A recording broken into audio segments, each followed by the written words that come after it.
Welcome to the June update of the Willoughby New Haven. I want to do a few things in this update, but I'm going to pick up where we left off last month and talking about my pencil shaving foliage. And I've finished them. They actually worked out pretty well, and I'm still experimenting, but I think the idea works. The results are pretty good. I like what I'm getting as a result. And so I'm going to point out a few on this hillside that I put in, and then these were the ones that were in the last update that I had drying. And then I'm going to show you some actually on the layout application of that technique as well. So these were the ones that were already dried, and then I put them on. And so this is one here, and it looks pretty decent. The only problem is, I think I might have mentioned this from the update, the last update rather, is that I was a little concerned with how flat they were going to be on the bottom. I'm not sure if I mentioned that, but they are flat on the bottom. So finding places, especially like on this hillside where there's all kinds of contours and things, getting them to kind of look natural was kind of a challenge. They were rather large. So this one actually sits in there pretty nicely. I need to actually obviously add more foliage in and around it, but as a standalone it works. And then farther back, I'm going to try to move the camera and show you on the top of the rock here. The pine tree is obscuring it, but they actually look really good up there as well. So I'm going to go to a different angle and I can show you a few more. But I think looking at this versus if you can see my meatballs over here, which I'm going to replace, that was just using the black fiber fill and then foliage on top, versus this, which looks, I think, 125% better. So that technique is definitely a much improvement. Let's switch camera angles and show you some other ones that I did. Okay, so this is kind of a hard angle here. I wanted to be able to point and not have the camera moving around a whole bunch. But on top of the rocks here, you can see there's two more, which came out pretty decent. And then under these rocks here, I have two more that I placed in there. I think, again, the camera is not showing them in their best light here, but they are a much better improvement over my meatball technique. So if we move over here, you can see there's a few that I placed in and around here. There's another one over here. A big one over here, which I think looks fantastic. Let me try to move the camera and get a little bit closer on those to show you. But again, the idea essentially is just to have more of a varied vegetation and improve on that meatball low-laying shrub idea. So let's move again and hopefully can show these in a little bit better light.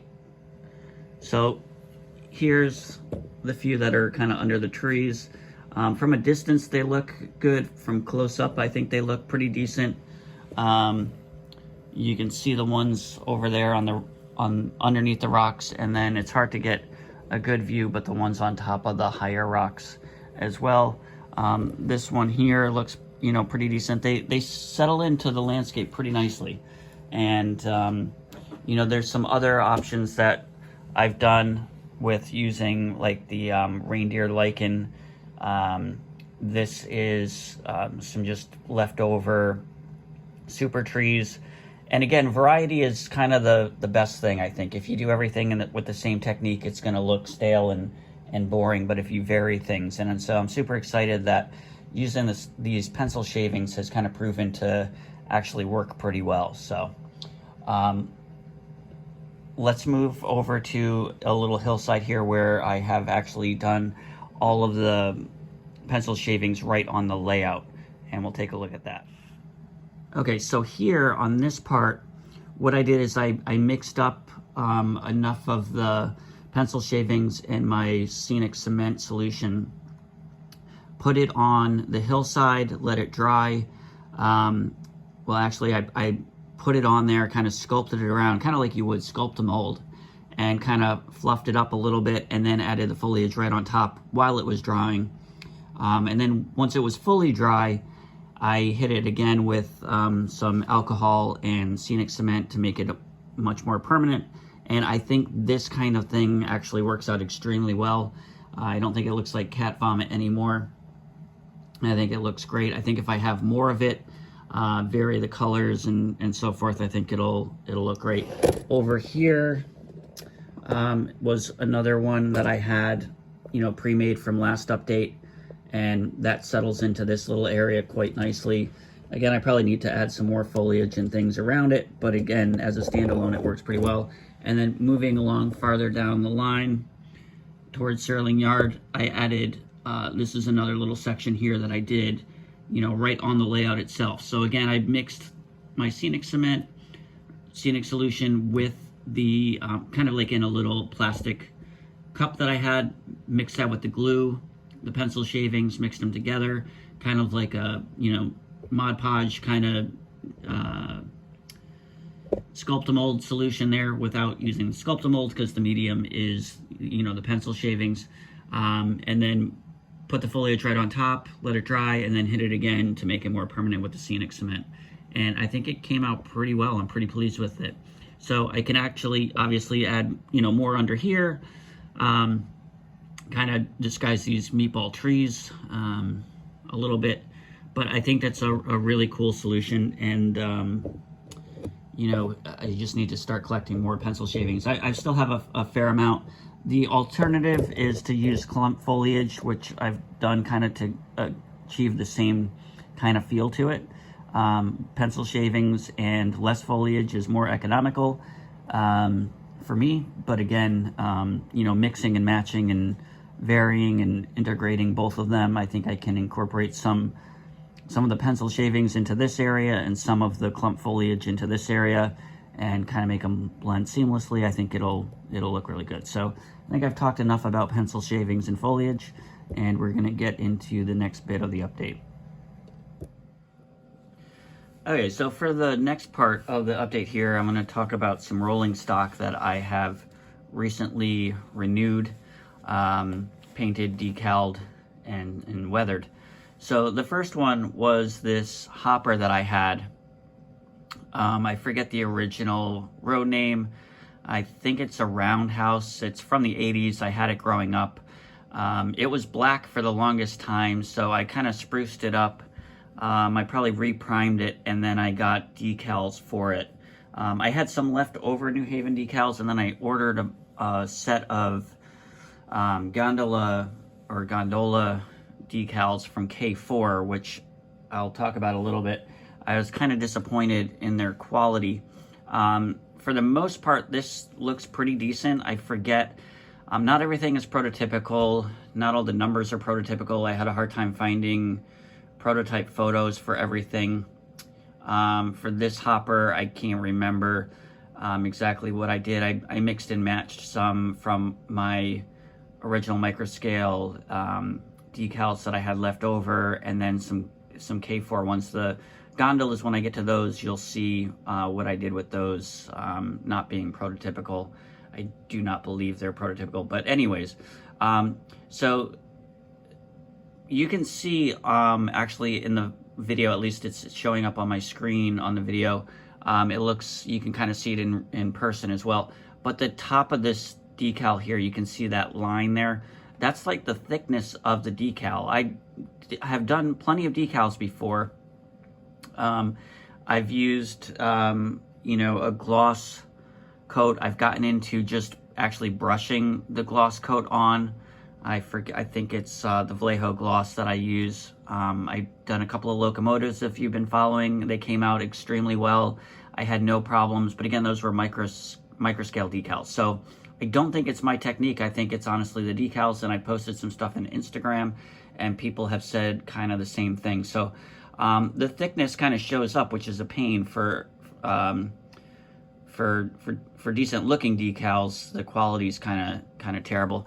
I forget. It's hard to tell. I think I did these letters individually, and you can't really tell. They, from normal viewing, they look pretty decent.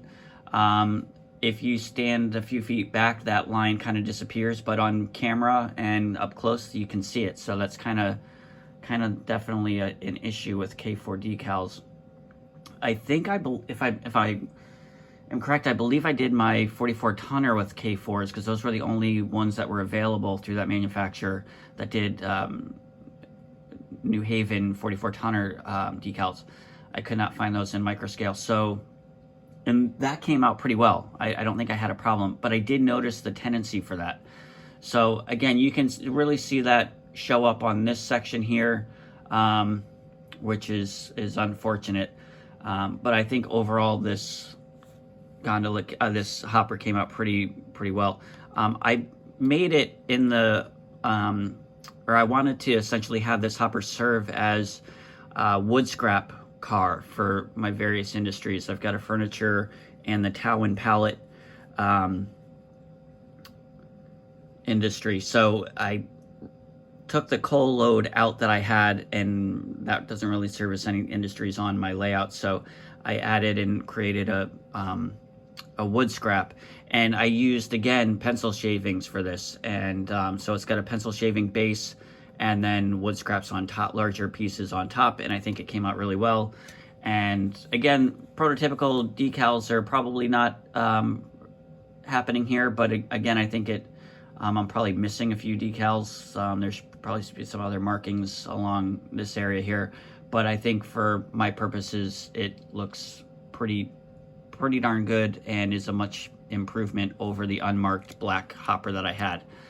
So moving along, I've got, I had a Southern Pacific 40-foot flat car that I revamped as a New Haven. This was mix and match. I think most of these were microscale ones that I had left over.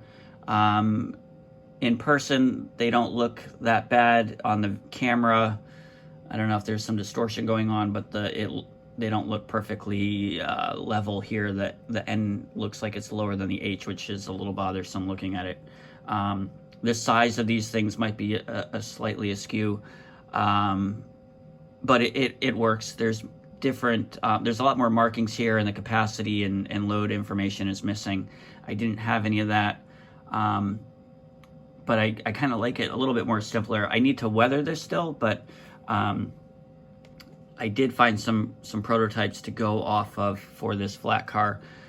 The wood loads are old ones that I had.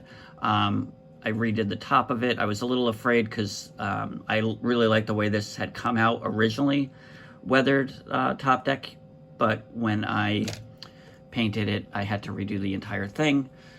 But I'm pleased with the way the top came out. I need to add some more weathering, spills and so forth on the deck itself, but I think overall this came out well, and I need to tone down the markings like I have on the hopper that you just saw and the gondolas that you'll see. So I think, again, the decals aren't prototype, but again, I think they're passable for my layout. And then moving along to these gondolas, these are 50 footers. I'm really at a loss for finding 100% prototype photos for gondolas in the New Haven. I ordered the K4 decal set for gondolas. I believe they're for 40 footers. You can see, if you can read, I have my glasses on, I can't see it. The length is up here. And you can see in this, you can see some of the lines, which on a lot of the letters, you can see the top of the W, I think a little bit around the N, definitely the H and the A and the V and the E and the N here, the whole Haven, the top edge is pretty poor. Again, from normal viewing, on the layout itself, they look fine, but close up on camera, they kind of look terrible. They don't really blend in, and they look like decals added after the fact. I did all of these because I basically converted 40-foot decals to a 50-foot car. I had some issues. I kind of think that these markings should be moved over one, but when I initially put this on here, it looked like it wasn't going to fit on this part because this comes down just enough to allow for the spacing on that. I think I could, if I trimmed a little more closely, moved them up, I could have gotten it to work here. But again, it's not prototypical, and I've got the wrong, I mean, it's obvious that the 40-foot is not on, the right car. But again, who's going to see that except for anybody who's watching this, me and nobody else. So again, it's passable for my layout. I'm fine with that. So you can comment all you want on how that's not prototypical or this would be but fully aware of that. But again, I wanted to kind of highlight what I've done with these cars and how I've revamped them. I forget, somebody asked on Instagram what cars these were originally. They're Athearn. I believe they were all Athearn. One was a silver Southern, one was a Sioux Line, the white with the red bar, and another one was a Chicago and something. I always forget the marking. That one was actually black, but these have all been repainted. So let's go to the next one. These are all the same. The decals were kind of different. So this says New Haven. This one says New Haven. You can see the top of that H is of the V is terrible rather. The N looks pretty good. The E, and as you go, the letters you can kind of see. That's the other thing with K4. I don't mean to beat up on K4. I don't have. I don't want to bash them. However, the other criticism I have, besides their decals being too thick, is that the backing of the decal, if that makes sense, is like the entire sheet, whereas microscale, like the New Haven, would be cut out. So you could just cut around conservatively around that decal, and then just that part would essentially be the slide off part. But with the K4s, the entire sheet is the slide off, if that makes sense. So you have to kind of trim a lot more, otherwise you would have or trim a lot closer to the actual markings that you want. Otherwise, if I cut on the actual sheet down here, this whole part would slide off with it, whereas on a microscale, if I cut down here, the slide off part would still be, it's already cropped to where you need it to be. So that's the other criticism. So these two say full New Haven. I'm assuming that the numbers with the markings are prototypical. I couldn't find anything specific to that. And then the last one here is the New York, New Haven, and Hartford markings. And that looks kind of cool. It's kind of cool to have, some variety. Again, not prototypical. I don't know when these came out versus, when this marking came out versus this marking, if that's even prototypical. You've heard me talk before about how ridiculous the New Haven line has been with their history of, paint schemes and markings and, all kinds of craziness. I was doing some research on the Boston and Maine, and as crazy as some of their stuff is, there's a little bit more consistency with, when they went from the Herald to the McGinnis, and, certain locomotives switched over to blue and certain other ones stayed to black and or the maroon and gold. So the New Haven's just all over the place. So I'm fine if, my cars are all over the place and if they're not 100% prototypical. So I think these came out really, really pretty well, and this was kind of the big project since the last update. For the next update, I'm going to hopefully have something to show you for a little passenger station that I'm going to be working on. Not really necessarily a full station, but I'm at a loss for words right now. Like a passenger platform, and I'll change the camera and show you where I'm going to put that. I've probably mentioned it before, but that's kind of this weekend's little project to start that. So we'll see where that goes, if there's anything to even show for next update. But let's get into that, and then we're going to wrap it up. So I don't know if I mentioned this before, but I moved my laptop table here where I do all my ops. I just cleaned my screen too, as you can obviously tell. So right above it here in this section here, I was going to initially get another passenger station, but kind of thinking that I'm just going to try to make a platform and see how that goes. I've got some scraps that I think I might be able to pull something off. Looking at like the original, I had it growing up, and I've got parts of it in places around the layout, and I've got like the shell and stuff in storage. But there was an old Atlas passenger station, which I actually kind of like. It lacks some detail, but it's actually a pretty semi-decent kit. But there's like a passenger platform that I'm gonna kind of use as a guide with some prototype stuff that I'm gonna look at to make just like a passenger platform here. So there probably won't be any building, but it'll be a platform. I may add something else, but it'll essentially look like it connects to this road coming off. But it'll just be another passenger stop, and we'll see how that turns out. That's going to wrap it up for this update. I've kind of been rambling a lot about foliage and cars, so we're going to show some ops moving around the layout to wrap it up, and have a happy and safe rest of your June, and we'll see you in July. Take care.